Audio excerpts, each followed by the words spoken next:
কোনো এজন মানুহে যদি কোনো এটা ক্ষেত্ৰত সফলতা অৰ্জন কৰিব নোৱাৰে তেতিয়া আমাৰ সমাজত এটা ধাৰণা আছে যে ভাগ্যৰ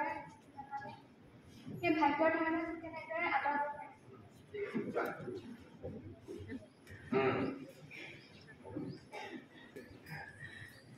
মানে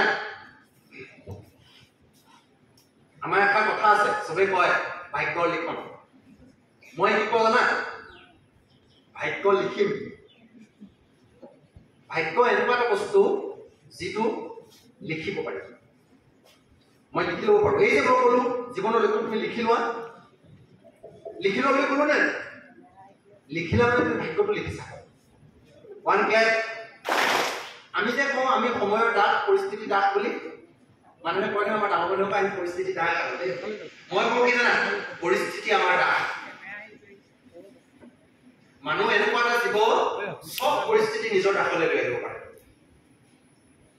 আমি সময়ৰ দাস নহয় অকল দুটামান কথাহে আমি সময়ৰ দাস সেইকেইটাকো আমি চেঞ্জ কৰিব পাৰোঁ ইচ্ছা কৰি জন্ম মৃত্যু বোলে সময়ৰ দাস বুলি কৈছিলে তাকো আজিকালি আমি সলাই ল'ব পাৰোঁ আজি জন্ম দিব নালাগে 5 দিনৰ পিছত জন্ম দিবি ডাক্তৰে সলাই লয়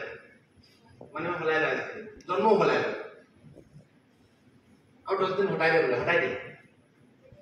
এমাহ আগলৈ লৈ আহিব মংগললৈ লৈ আহে আগলৈ এমাহ আগত জন্ম দিলে যা মৰাটোকো সলাই লয় এতিয়া মানুহে এতিয়া মৰিব নালাগে এইটো পিছত মৰাটো সলাই ল'ব পাৰে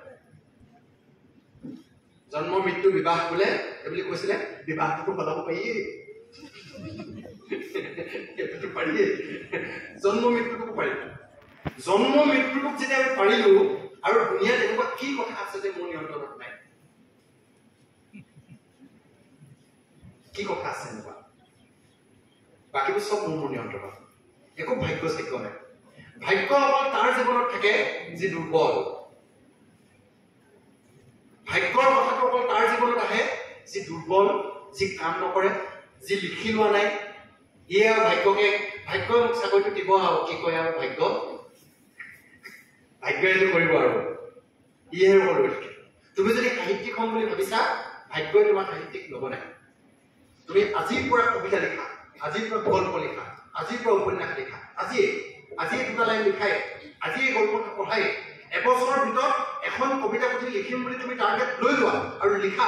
এবছৰত যদি তুমি এখন কবিতা পুথি লিখিলা 5 বছৰত তুমি যদি 5খন কিতাপ লিখিলা 10 বছৰত তুমি যদি তুমি একদম আৰু গ্ৰ হ'লা আৰু শিকিলা 10 বছৰত যদি তুমি 10খন কিতাপ লিখিলা আৰু তুমি সাহিত্যিক হ'লা সেইটোকে তুমি আজিৰ পৰা কৰা নাই আৰু নকৰি তুমি ভাবি আছা ভাগ্য সাহিত্যিক বনালে হয় আৰু দেই মোক ভাগ্য দ্বাৰা সাহিত্যিক বনাই দিব ভাগ্যটো বনাই লোৱা আৰু ফিউচাৰ ভৱিষ্যতটো এনেকুৱা এটা বস্তু আমাৰ অতীতটো আমাৰ হাতত নাথাকে আমি আগতে কৈ থাকোঁ ভৱিষ্যতৰ কথা কোনেও নাজানে দেই কি হয় মই কওঁ ভৱিষ্যতৰ কথা চব জানো মই কি হয়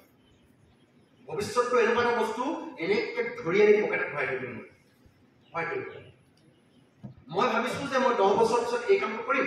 অহা এবছৰ ভিতৰত এখন কিতাপ লিখিম কিতাপখন লিখি অহা বছৰ 10 তাৰিখে কিতাপখন ল'বলৈ আহিবি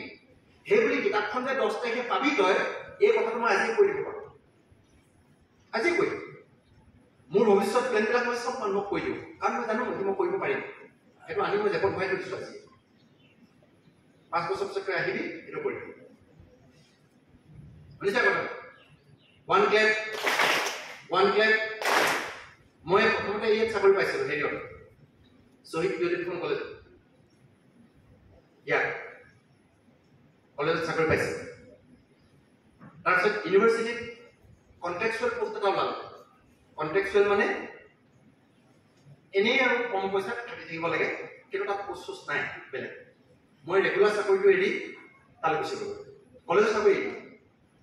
বহুত মানুহে ঘৰৰ চৰ চবেই হাঁহ পাক খাইছে ধুনীয়া খাইছে ল'ৰাটো মোৰ মাথাটো বগৰম হৈ থাকিলে বুলি কলেজৰ চাকৰি মানুহে এৰে কিন্তু মোৰ ফিউচাৰটো মই জেপত ভৰাই থৈ দিছিলোঁ মই জানো মই ফিউচাৰ কি কৰিব লাগে মই কিমানলৈকে কৰিব লাগে চব পকেটে ভৰাই থৈছোঁ মই বেছি কথা কোৱা নাই কেনেকৈ কৰিব লাগিব সেইটো কথা কোৱা নাই কিন্তু মই তোমাক ক'বলৈ এইটো কথাই কৈ আছোঁ ভাগ্যটো কেৱল দুৰ্বল মানুহে সাজি লোৱা এটা অজুহাত বাকীখিনি তুমি নিজে কৰিব পাৰা তুমি যদি ভাবিছা IAS হ'ম বুলি আজিৰ পৰা তুমি কাম কৰা আজিৰ পৰা খালি এতিয়া পাব বুলি এই ইয়াৰ পৰা লেক্সাৰটো শুনাৰ পিছত তুমি কৰিবই লাগিব তুমি পাবাই